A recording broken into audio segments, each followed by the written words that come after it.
Welcome to 99 TV. నేను ప్రియాంక. దేశంలో అతిపెద్ద ఎయిర్లైన్స్ అనే పేరున్న ఇండిగో ఇప్పుడు ప్రయాణికుల కోపానికి కేంద్ర బిందువుగా మారింది.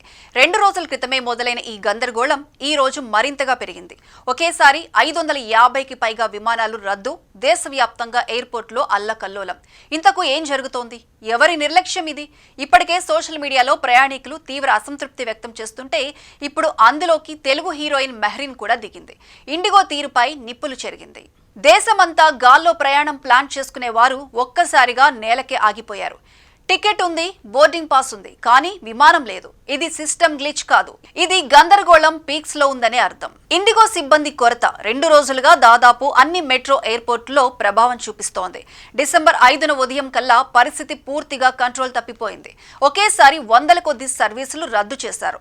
ఢిల్లీ నుంచి 95, హైదరాబాద్ నుంచి 68, ముంబై నుంచి 118, బెంగళూరు నుంచి 73 సర్వీసులు నిలిచిపోయాయి. ఏ విమానం గురించి ఆరా తీసినా విమాన సర్వీసు రద్దు, ఆలస్యం, రీషెడ్యూల్ ఇలాంటి బోర్డులు చూసి ప్రయాణికులు ఆగ్రహావేశాలు వ్యక్తం చేస్తున్నారు. ఎయిర్పోర్ట్ లాంజ్లు, కుర్చీలు, కారిడార్లు ఎటు చూసినా ప్రయాణికులతో కిక్కిరిసిపోయాయి. చిన్నపిల్లలు ఏడుస్తున్నారు, పెద్దలు క్యూల్లో నిల్చొని ఇన్ఫర్మేషన్ కోసం తెగ ఆరాటపడుతున్నారు. కొన్ని సర్వీసులు 1 గంట కాదు, 2 కాదు, ఏకంగా 10 గంటలకు పైగా ఆలస్యం. విమాన ప్రయాణికుల పరిస్థితి ఏంటో సోషల్ మీడియాలో స్పష్టంగా కనిపిస్తోంది. ఈ గందరగోళాన్ని చూసి హీరోయిన్ మెహ్రీన్ నేరుగా ఇండిగోపై తీవ్ర ఆగ్రహం వ్యక్తం చేసింది. ఇది చిన్న గ్లిచ్ కాదు, తీవ్ర నిర్లక్ష్యం అంటూ కఠినమైన వ్యాఖ్యలు చేసింది. ప్రజలు రోజుల తరబడి ఎయిర్పోర్ట్లో చిక్కుకుంటున్నారు. మీరు చేసిన తప్పుని కస్టమర్లపై నెట్టొద్దు, అసలేం జరుగుతోంది బహిరంగంగా చెప్పండి అని డిమాండ్ చేసింది.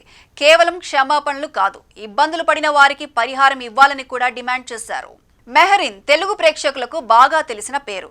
కృష్ణగాడి వీర ప్రేమగాథతో ఎంట్రీ, రాజా ది గ్రేట్, మహానుభావుడు, F2, F3 సినిమాలతో వరుస హిట్లు. ఇటీవల వ్యక్తిగత కారణాలతో సినిమాలకు బ్రేక్ తీసుకున్నా సోషల్ మీడియాలో మాత్రం యాక్టివ్గానే ఉంటుంది. ఇప్పుడు ఇండిగోపై చేసిన పోస్ట్ దేశవ్యాప్తంగా వైరల్ అయ్యింది. ఇండిగో ఇలా పెద్ద ఎత్తున సర్వీసులు రద్దు చేయడం ఇది ఒక్కరోజు సమస్య కాదు, సంస్థలో లోతైన మేనేజ్మెంట్ ఇష్యూలు ఉన్నాయనే సంకేతం. ప్రయాణికులు స్పష్టమైన వివరణ కోరుతున్నారు. భారత విమానయాన సంస్థ కూడా స్పందించింది. ప్రయాణాలను DGCA నిశితంగా పరిశీలిస్తోంది. ఇండిగో తప్పులు ఒప్పుకొని పరిస్థితిని సాధారణ స్థితికి తెచ్చే వరకు ఈ గందరగోళం కొనసాగే పరిస్థితి కనిపిస్తోంది.